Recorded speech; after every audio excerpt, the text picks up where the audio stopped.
Hi everyone, welcome back to English Step by Step, where we help you master the skills you need to ace your IGCSE English exams.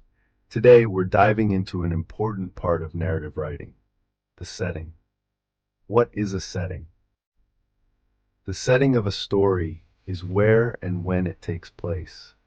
It's the backdrop that gives your readers context and helps them visualize the world you're creating.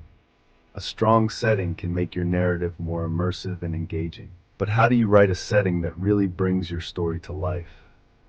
Let's break it down into 3 steps. Step 1. Choose the right details. The first step is to focus on the right details. You don't need to describe everything. Instead, think about what your characters would notice. If your story takes place in a dense jungle, your character might notice the sticky humidity, the sound of chirping crickets, or the earthy smell of wet leaves. What sets the mood? Are you aiming for suspense, excitement, or peace? For example, describing dark clouds rolling across the sky creates a sense of foreboding. Let me show you an example. Weak setting. It was a forest. There were trees everywhere. Improved setting. The towering trees stretched endlessly into the sky, their dense canopy casting the forest floor in perpetual twilight. A faint rustle in the underbrush made me freeze, my heart racing. See the difference? The second example uses specific details to create a vivid picture and evoke a feeling of tension. Step 2. Use the 5 senses. Next, bring your setting to life by appealing to all 5 senses. Don't just describe what your character sees. Think about sounds. Is the wind howling? Are there murmurs of a distant crowd? Smells. Is the air salty from the ocean? Does the bakery nearby fill the street with the aroma of fresh bread? Textures. Is the ground beneath their feet rough and gravelly or soft with moss? Tastes. If relevant, what does your character taste in the air or in their food?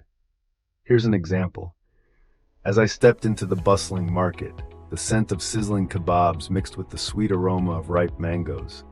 Vendors shouted in a cacophony of languages, their voices blending with the clinking of coins and the occasional neigh of a passing horse. My fingers brushed against the rough burlap sacks of spices stacked high on wooden carts. Doesn't that make you feel like you're there? Step 3. Integrate the setting with the story. Finally, make sure your setting isn't just a static background. It should interact with your characters and influence the plot. For instance, if your story is set during a storm, the heavy rain might force your characters to seek shelter, changing their plans. If it's a scorching desert, the intense heat might exhaust them or make them desperate for water. Here's how you can integrate the setting. The wind whipped through the abandoned alley, tugging at my coat and stinging my cheeks with icy needles. I ducked into a doorway to escape the worst of it, only to find myself face to face with a shadowy figure. In this example, the harsh weather doesn't just set the scene, it affects the character's actions and builds suspense. To recap, here are the 3 steps to writing an effective setting. 1. Choose the right details to set the mood and immerse your readers. 2. Use the 5 senses to make your setting vivid and realistic. 3. Integrate the setting with your story to make it dynamic and meaningful.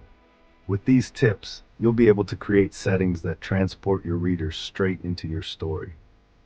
Thank you for watching. Don't forget to like this video, subscribe to English Step by Step, and hit the notification bell so you never miss a lesson.